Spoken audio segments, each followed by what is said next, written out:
Yeah, I mean, there's certainly an greatly not understood connection between the experience of consciousness and the physical world.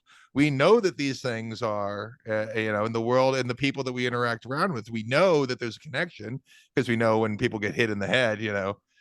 consciousness changes and their behavior Yeah. changes and whatnot. But All how you that philosopher happens, guys, all you philosopher guys are unbelievably smart, and you all end up in this black hole of the discussion of whether you have willpower and whether the material and the thing. And I'll be honest with you, it's just a topic that's never grabbed me. Like I just kind of, I don't know, man. I've just sort of stayed away from those topics my whole life. But it's funny because I read a shit ton of it on Twitter because a lot of yeah. the people who I like the most are really into those topics. And so I read a lot of their stuff. I never I, contribute in the discussion. I have I won't. no. I won't try to pitch you on religion right now, but I think there's a way to reason into it. I'm a reformed atheist now, but now I get the God thing a bit. Yeah, well, interestingly, I don't know if you know this about me. I am a lifelong atheist, but I'm married to a devout Catholic, and we're raising our children under the faith. So I go to Mm. mass almost every Sunday. I'm around the church all the time. I think the church community is wonderful. I love Yeah. listening to homilies. It's my favorite part of it because it's typically current. We have a young priest right now, which is neat at a really old cathedral. It's actually where the first Catholic mass ever occurred on American soil is this cathedral. Wow. Yeah, it's in St. Augustine area. That's Fascinating. where the first people in the 1500s arrived, and they were Catholics. And the first thing they did was set up a church, man, and to pray Yeah. there, or be around that now all this time later. It's where Catholicism literally landed on American shores. It's really beautiful. So I spend a lot of time around church and God, and even hear scripture, and it's beautiful to me. I look at it as a moral guidebook for Mm-hmm. humanity. Okay. And as I've grown older now, I realize what a valuable set of moorings it is. And I see it in my own children. My daughter's soon to be 10. She sings in the church choir. It's absolutely gorgeous to see her sing. She loves Yeah. God. She was a little girl. She looked out the window and said, "This is so beautiful." We were driving by a beach. She goes, "God created all of this," had this smile from ear to ear. To these hardcore militant atheists, that's like gross to them because they don't think it's real. So then it's like, ew, why would you want to believe that? I've never seen it that way. It's beautiful. Her eyes lit up with wonder and joy. And I said, "You're right, honey," and put my arm around her when she goes to church. Like, so I've never been able to have these conversations with my daughter yet. I don't know when I will. So I think she knows something's up because I don't my brain's so tired. I don't go up and receive communion. I Yeah. don't Yeah. kneel to pray when everybody kneels. A lot of Yeah. kneeling in Catholic mass. They put the thing down and kneel. I don't do that. I sit Yeah. there respectfully, as though those are the lines I draw. So I'm sure she's picked up on it. Yeah. We've never had these conversations, but my point in all of this is, like, I love the church. In fact, I joked on Twitter a few months ago. I'm like, it's weird that a lifelong atheist has become a salesman for the church, but I really have. I see so much of it. Doesn't have to be like Christian or Judeo-Christian, whatever we call it. Just I see these more. I see it in the Muslim community a lot too. I see these moorings that I'm now realizing are so freaking valuable. And when they're lost, the human finds a substitute, and the Mm-hmm. substitutes we're seeing aren't good, brother. Okay. So if Okay. my daughter grows up I'm gonna latch Christian, in on that's that. wonderful. All right, yeah, I'll give you the What is microphone. Go ahead. what is not good about them versus what is good about the Catholic traditions as you've noticed them? Sure, I'll give you a great example because I wrote a thread on Twitter about this. I was sitting in a homily one day, or sitting in mass, listening to a homily, and the priest, started talking about. It was really a contrast between the scripture roots of it were taking the lowest place. It was Mm-hmm. about sacrifice and helping, Mm-hmm. right? So that was the scripture introduction. But really, the homily was about how far off of that, particularly youth these days, but modern culture has fallen, and that everything is me, Mm-hmm. narcissism, Instagram, pictures of myself. People don't want to do a favor for somebody to make themselves feel good anymore. They want to do a favor for themselves and take a picture of it to make them. So almost the antithesis, the polar opposite of taking the lower place, is Mm-hmm. where everybody's spun. I sit there in that church, that beautiful church where Catholicism landed, and I realize that every child who is in there being, let's use a term that's fair, indoctrinated with that, Yeah. it's benefiting them. Those are Yes. positive words that they're hearing, right? So that would be a recent And example to your question. would it be fair to say in your estimation that it is true that is good for them? 100%. Okay. What is Sorry, I was truth to drinking water, you? but yes, 100%. What is truth? Truth. And now I feel like you might push me down those philosophical black Oh, holes. we're But doing it, baby.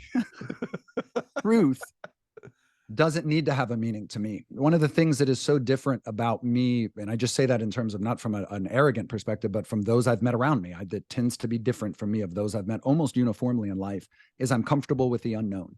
I don't Okay. need to have every question answered. And it's one of the reasons I'm able to be a happy atheist. I haven't figured out how we got here. I can't answer the questions that theists throw back at me. And I'm okay with that. I don't have to fill that with what they're telling me to fill it with.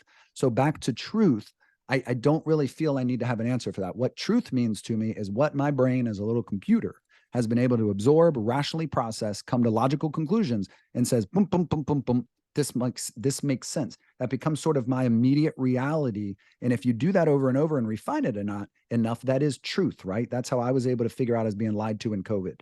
Okay. So truth is it's analytical, it's computational, I think, right? I don't think you can ever necessarily prove too many things are true other than like grass is green. But you do treat things as though they are true. Yeah, You absolutely. act After as you do so. this Is there analysis much and of a difference between acting as though something is true and believing something is true? no, that's a good way you asked that question. I think the answer to that would be after doing those computations, that analysis over and over and over, certain topics, I would say the vast majority of them in life, cross a certain threshold where you've now just accepted that that is true. All right. So yeah, it's not okay. Okay. So and the things that the church Jesus, is that's why I don't chew teaching. on this stuff, bro. This stuff will bend your mind into a Oh, pretzel. I'm leading you to how I discovered God. All right, good. I'm gonna fill my vape up. Go ahead. But so if you take that idea and you take the idea that the things that your daughter is learning in church are true, that they're good for her, and then layer on the idea that ideas remain true over time within a people or a culture by that which survives. It's a great sentence. Say that again. Can you say that sentence again? I like it. Truth within a people's or culture, that which survive become the record of truth. Yeah, I like that a lot. Sort of like the victor writes the history almost to some extent. So that is how I would describe the truth of God. Interesting. I like that. I will. Let me because Did it you wanna helps pick for my brain in fitness. this direction because Yep. you're welcome to. What's that? No, I didn't mean to interrupt you. I was going to ask you a question back, but then I realized I'd kind of rudely talked over you. If you still want to, I'll just that is how I think that people. That's how I reasoned my way into God. Basically, is that the idea and it's something like I think your daughter does. She experiences it, and it's not a fuzzy man in the sky kind of experience. It's the awe and wonder of the beauty and the truth that my wife very much experiences God, and God is a huge part of her life. And in fact, the reason my daughter is who she is because of the influence of mom. And yeah, religion is a beautiful, one of interesting, wonderful thing to them. Interesting thing you might appreciate. When I first met my wife, I almost use her first name, by the way. I'm trying to keep a little bit of a wall up. I caught myself, but I can always anyway. edit it out. So oh yeah, cool. I forgot about that. Yeah, doing these live would be a whole different animal. When I first met her, she came from a Catholic family, Catholic upbringing, kind of didn't know any difference. So she was quite a religious person. When she met me, I didn't try to erode her views in any way. I think it was more like metamorphosis, like it was me just kind of wearing off on her. But I didn't appreciate this that much at the time. But she's later told me, we've been together almost 25 years. She's later told me that she started to drift away religious wise, philosophically a lot during this time period, sort of largely, I guess, in ways, things I had explained to her. And then her father almost died of a heart attack, like basically died in a parking garage, and was lucky to be found, brought to a hospital, survived, had a pacemaker put in. He was only 55. And that traumatic event really drove her back to her faith. And since that time, it's become a much richer, and this is a long time ago, that's 18 years ago, I'd say, but it's been a much richer, more powerful, like you said, like experiencing God to her. And that has been a big influence for my daughter. Dude, the two of them, the Catholicism is wonderful. It's funny funny was the wrong word. It's so bizarre to me to see how much Christianity, I use the word Christianity, I just sort of mean all those religions as one, because my family's Catholic, right? I'm not a big theist. I'm not very smart on religions. It's weird how hard they get attacked in our society right now, because all over the place, even mainstream media outlets and stuff, because it's so positive and wonderful. Like the stuff that my wife and my daughter are into through the church is all wonderfully fantastic stuff. Yeah. Why would you want to fight against this and strip it and erode it? I'll never understand. Right? It takes a level of evil to want to do that. And who I tend to find most militant atheists who want to run and attack God have trauma. And it's Yeah. a projection of that trauma. Yeah. I think it's Yeah. true. I filled those shoes before. That's Yeah, how, I get it. yeah, Yeah, that's how. for Yeah, sure. absolutely. Yeah. So my point is it's story I'd love to share. I was somewhat more of a militant's a wrong word because I never had a negative towards God, but because society always had a chip on its shoulder towards me because I was an atheist, I grew to want to engage it logically. I guess that's surprise, surprise. I'm still doing that all these years later. So I wanted to engage it. I wanted to explain to you why I thought your view was wrong and why I thought I was right. And I was into that when I was a teenager. And around college age, maybe early in college, my old man, I don't know how it came up. We didn't talk about this much. I don't remember how he told me this, but it was one of the most influential things he ever told me. He said, and for the record, he believes there's something greater than him. He grew up in a somewhat religious family and therefore like kind of rebelled against it, raising his own. So he's not very outwardly practicing, but he is spiritual, I guess, is who he is. He said to me one time, I guess when we were talking about my atheism, and he said, religion largely fills a hole for many human beings. And he said, you are very lucky in life. The family you were born to, not wanting for things, being loved, being able to do the things you want, being healthy, being not disabled. You don't have a lot of holes to fill. And he's right. I was a very fortunate person. I was dealt a good set of cards in life, mainly because I have two amazing parents. And most importantly, he said, that's not the case for most people in this country, much less this world. And religion largely fills a hole for a lot of people, gives them a sense of purpose, sort of a driving light. It becomes a positive engine to fill a hole that may otherwise kind of cause a lot of problems. And his last part of it that left the lifelong impression of me is he said, you would not want to see a world without God, where there wasn't religion, meaning like the impact of that being stripped away from everybody is not a world you'd want to see. And man, it was like a chilling moment for me as a late teen, early 20s. And what Getting it did is goosebumps right now. yeah, man. And what it made me realize was, what the fuck am I doing engaging people to convince them that they're wrong? If religion is doing something positive for them, more power to you. Why would I want to take that from you? So it got me to a point where I don't really even like engaging it philosophically, logically with people, because I tend to find it drives down that funnel to where we become sort of me arguing like, no, this is why I'm right and you're wrong. And like, I don't want to do it anymore. So it's interesting we're talking about this. I tend not to talk about religion. It's talk so much I'm sweating. That was a long one. Yo, I think you're right about the militant atheists and the trauma and the and all of that.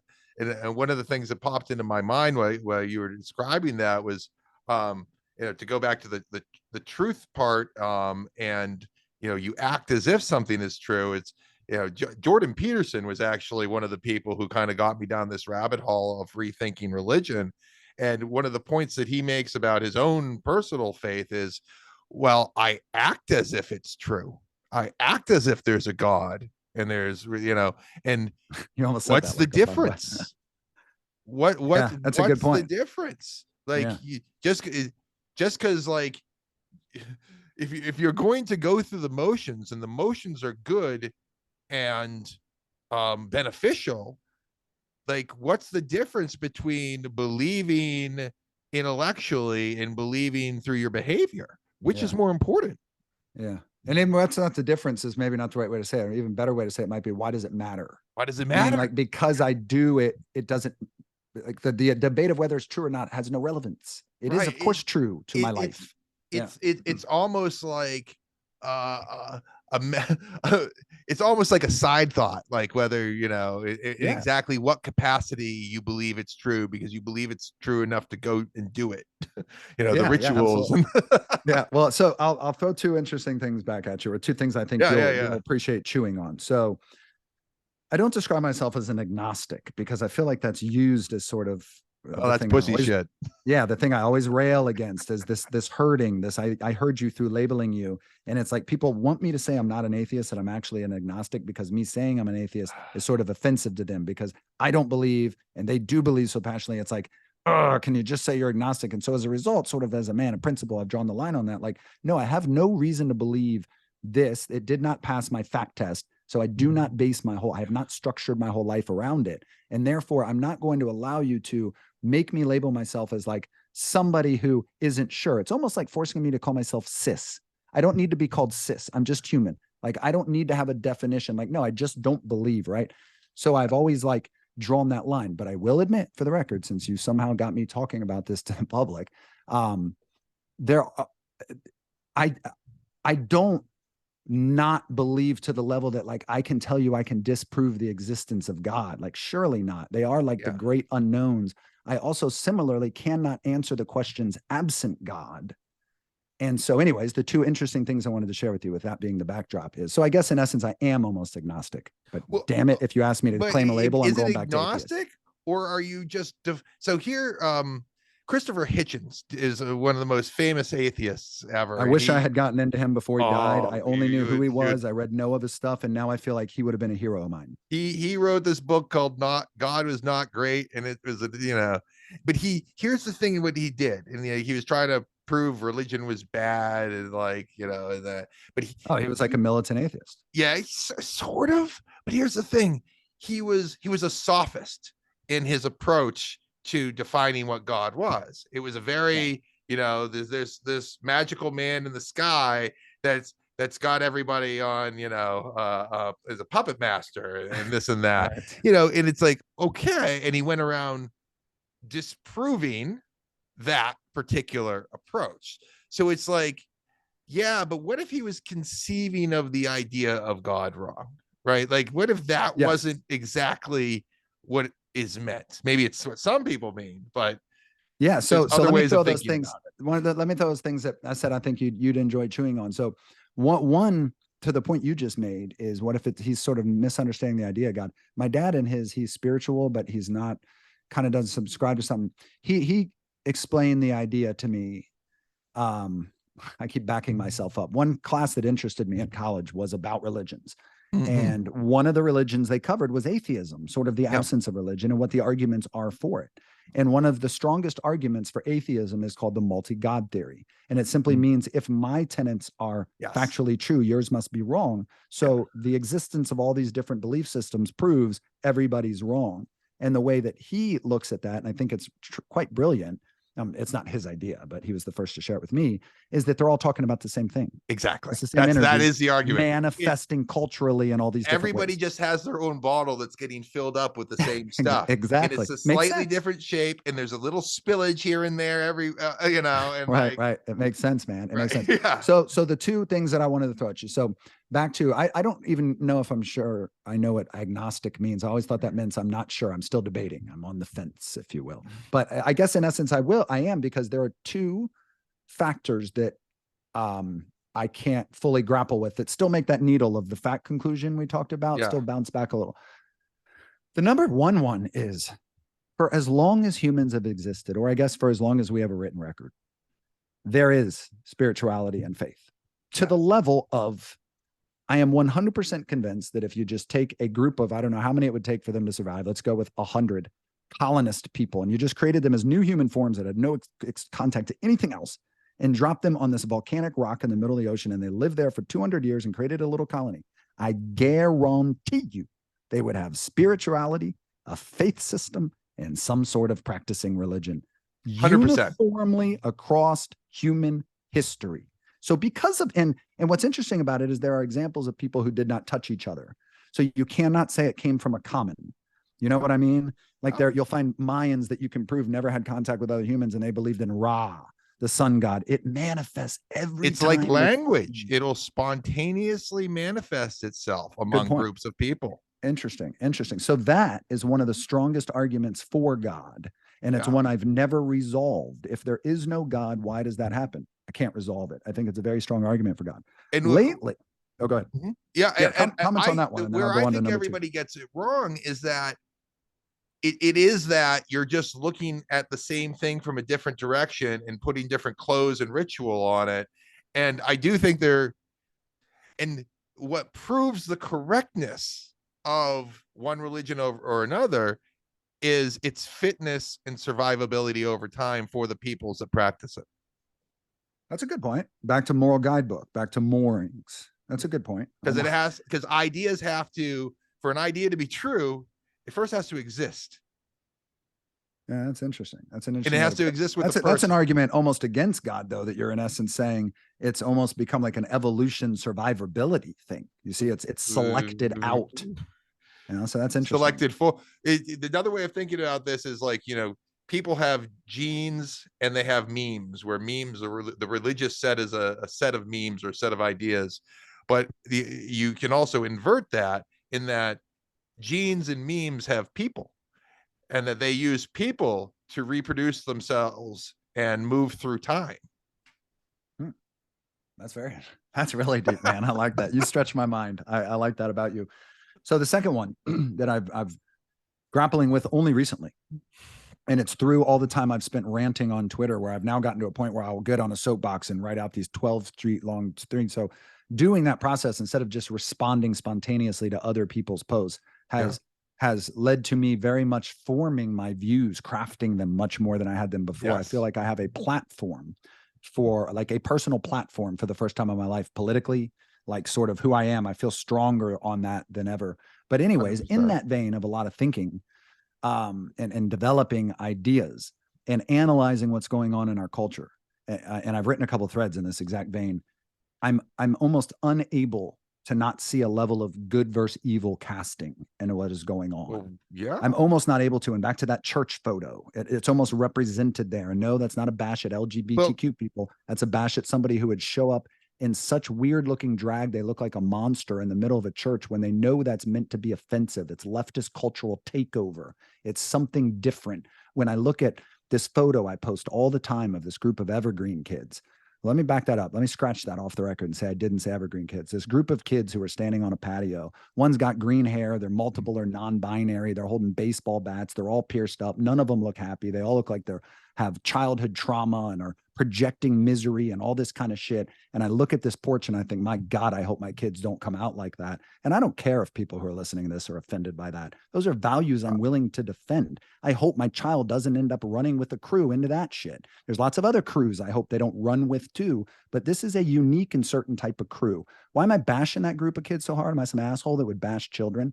Those were kids at Evergreen College who chased around Brett Weinstein with baseball bats over an anti-racism meltdown. Those people were psychopaths, and they were being rewarded through an administrative structure and able to become psychopaths who were given bludgeons of morality in the form of baseball bats to chase professors around. I mean, it's fucking crazy, dude. And that is a good versus evil casting there. And when I start to look at the dogmas, the doctrines that those kids on that porch are into, again, I don't care if this offends people. I'm unable to see or unable to not see a good versus evil casting. And what's really crazy, and why did I bring this up in the context of God? Well, I've spent a lot of time forming these thoughts, and I realized that Christianity and the principles of it largely stand in direct polar opposition to a lot of that dogma and those doctrines. If it were a chessboard, they're almost figures standing on opposite sides of it facing each other, going, only one of us can live on this chessboard. And dude, when I start to see it in a good evil binary and that level of this leftist cultural takeover and how directly, fundamentally opposed it stands to Christianity, and I start to see the media coverage using all this Christian nationalism, making Christians seem like they're wrong and demons, I start to realize that there is a large element of destruction of Christianity in this movement. And back to Karl Marx and shit, they've always talked about destroying religion and replacing it with the state. And when I see all of that, I guess the point of this rant I just went on is it's become an argument for God to me. It just has. It's become one of the strongest arguments I've ever seen for God, Jeffrey, to be honest with you. I'm seeing a good versus evil casting. I am glad that you used the word demons, because that was what was going through my head the entire time. I see people who are demonic possession, right? They aren't personally demons, but there's demons in them. And those demons are, we could talk about it in another form. They're ideas that have overtaken them and that capture their behavior and their ability. And I think one of the points that you're getting at is if you have the habits of a church-going person, you have a certain level of immunity or resistance to that kind of possession. Like, Yeah, absolutely. And the reason I say it's only an argument for God and not conclusive for me is I'm also able to package all that back into my computer-like rational logic-driven mind. And I think you just described it very well when you talked about demons. I've seen actual demons in life, people who I can see something is wrong with them. They are literally like bad human beings. Jeffrey Dahmer would be a good example. We'd sure. all agree, right? He was a demon. He wanted to cook people and eat them after drugging them and strangling them. The BTK killer. I read about serial killers for some reason. I don't know why. Oh yeah. The demonic shit that the BTK killer did to his victims in front of children is the most horrific stuff I've ever read in my life. That person was a walking monster. Yep. They don't necessarily have to be a demon and spiritual related. It could just be their wiring in their brain made them just downright evil, but they are just downright evil. But anyways, back to what we were just talking about, the framing of the kids on the porch. They don't that's a very different thing we're talking about. That's an indoctrination. It's almost a Jonestown. It's in the vein of a Jonestown instead of the vein of a Jeffrey Dahmer. So my point is, I am able to, even though I just made the argument that it pushes the needle towards God, I am able to also frame it in my logic bound mind to where it doesn't have anything to do with spirits. And what's happened to those kids on that porch is they're captured. But shouldn't there always be different ways to frame reality, regardless if there's God or religion or not? Like, we have these different models that we apply that we can use to different degrees of focus or what have you. Yeah, I agree. Yeah, it's an interesting way to look at it. Because I feel like I can describe these things in psychological terms, but I also feel like the biblical terms also apply, and you can convey that meaning and understand it in both ways. Yeah, sure. It's interesting because as a lifelong atheist who's thought about this stuff my whole life, and I've just ultimately landed in a more science grounded or more just logic. My mind wants to explain things through. I was a computer major. Computers are binary. Everything's a series of 1 and 0s. You turn the 1 and 0s on and they make a language and do fabulous things. My brain sort of works the same way. It wants everything to be a binary. And instead of landing in these places where it can't be binary, it sort of just settles on okay, I'm good with the unknown, But what's interesting is having lived that way my whole life, and I feel very comfortable with that. One thing that theists, strong religious people really have a hard time understanding about me is I'm not lacking in my life because of my lack of faith. I'm actually super happy. I have a rich life. I feel lots of love. I'm a good person. I'm bound. People always ask me, where do you get your morals if you don't believe in God? I don't really have an answer for it. I don't need one. I just enjoy doing good for people. Like, I see someone fall, I go help pick them up. I hold doors for people. I enjoy positive interactions. It's almost in the vein of karmic reactions to me, karma. If you just do positive into the air all the time and are happy. I talk to everyone in life. I check out at Publix and I'm ringing up my groceries. 90% of the time, me and the cashier will end up shooting the shit. Strangers. I just enjoy positive energy, right? And I got off track there. I don't know where I was going, but to go back to where I was, having lived that way my whole life, it's interesting how much time I now spend around the church. Like, not only am I physically around it, but my wife's very religious. My daughter, we're raising them that way. I know the father at our church very well. I really enjoy speaking with him after mass. I become like a salesman for the church online. I posted the other day that I have so much more in common with your average Christian than your average progressive. It's not even close. I mean, it's just. I think you might just be having an identity crisis, right? So it's funny. I'm like marching with the Christians, at this time in our human time. It's an utterly bizarre concept, but yet I don't have any unsettled feeling of like, do I believe? Do I need to get into the scripture and church? I don't know, man. I'm in this weird. I love it. Weird, it's lost great. in the middle state. Yeah, it works for me. Like, I'm super happy. I don't struggle with these thoughts. Like, but you're acting as if there's nothing in your behavior, from the sound of it, that conflicts with Catholic practices. Well, it's a mental game for me. What ultimately slammed the door on religion for me is to believe in God is to subordinate your entire existence to something greater. And I simply have not seen enough evidence to persuade me that I should subordinate my one shot on this earth, my entire life, into the idea that I am lesser, there's something greater, and I know this ends up sounding narcissistic and selfish, but I don't mean it that way. It's sort of this way that I live very scientifically. I believe, and this will bother some people, but this is why I don't talk about this subject, by the way. Religion and politics don't make for good conversation, even good people. You and I will get along, but some people will listen to this and these kind of comments will bother them. I believe, fuck them. I agree. People have to get over being offended because I love religion. I got one of the most flattering compliments the other day. Tom, one of my favorite followers, Tom Buckley, awesome dude. He and I have chatted forever. We're like-minded. He's an older gentleman, loves to cook. But anyway, he and I interact almost every day. He's like part of what I call my Twitter family.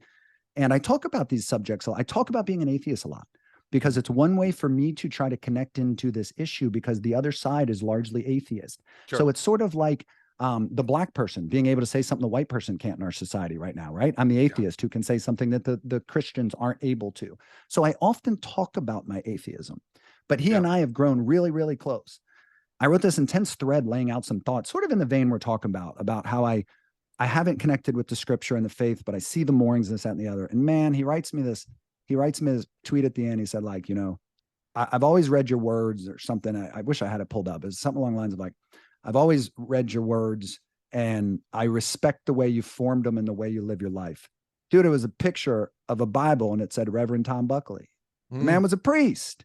And here he and I have engaged on me like billboarding my atheist views for so long. And it gives me the chills retelling the story. I literally got the chills when I saw the picture. It was such a special moment for me. It's like, look how close he and I grew, even though I've been almost directly speaking out against that which is the fabric of his life. And it was a beautiful moment of like humanity to me. We don't have to agree on this fundamental issue. We've grown to love each other. It was so beautiful, man. It was like he gave me a gift with that photo he shared with me. It's his way of saying like, you've won my respect. And like, oh, it gives me the chills retelling the story. It was really cool. How do you think you would act differently if you went through this subordination process?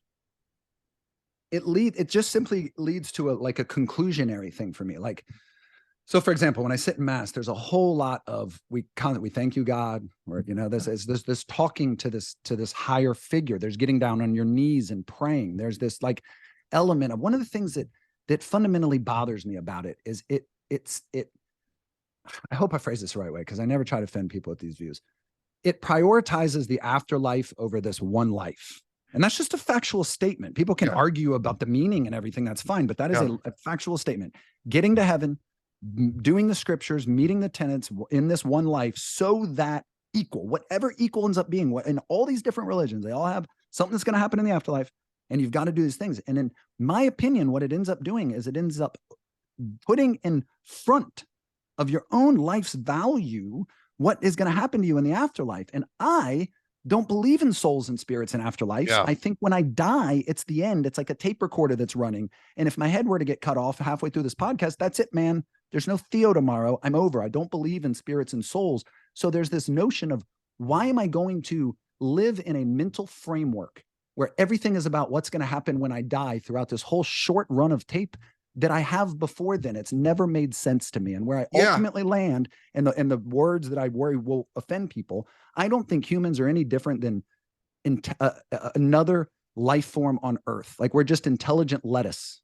We're not any different. We're just a species on Earth of carbon life in this tiny rock in this huge, vast solar system. And to be frank with you, I just don't think humans are all that special. I think we're an amazing creature, but we're just this one creature on this vast, never-ending. I've never figured it out. It blows my freaking mind. Yeah, I don't know. Give me some thoughts back on that. I'm going to sit back for a minute.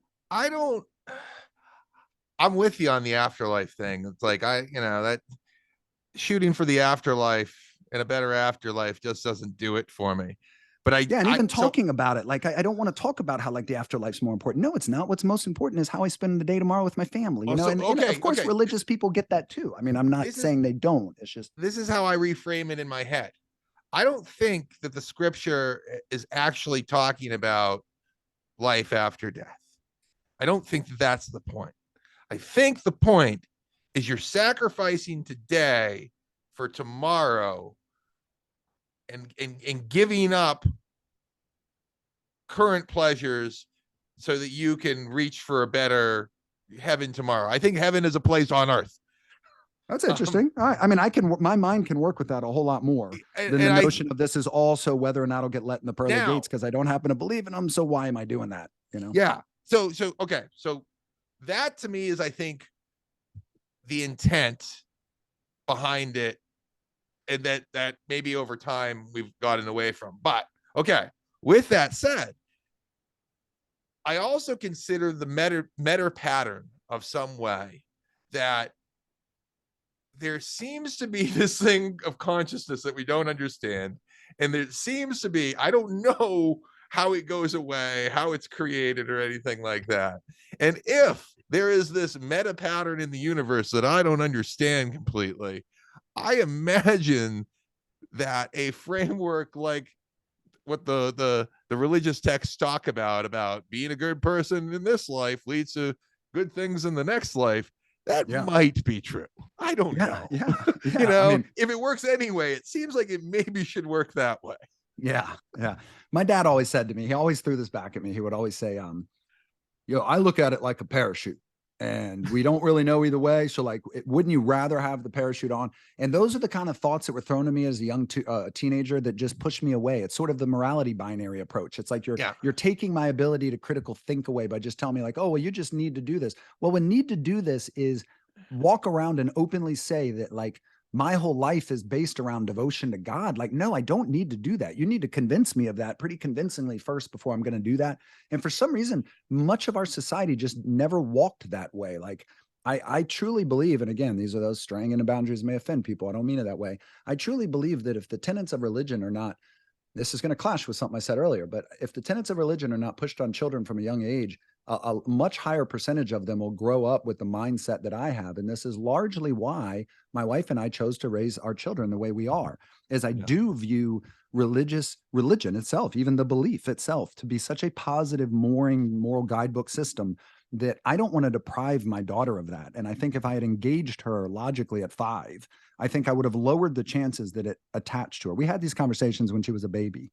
And what's funny is 10 years later, we were correct because it's really attached to her. We love it. It's wonderful. It's made her and mom grow really close. I go to mass every Sunday. It's really cool. I love that what church has happened in her life. And I think if I had engaged her with these thoughts early on, I might have stripped that from her.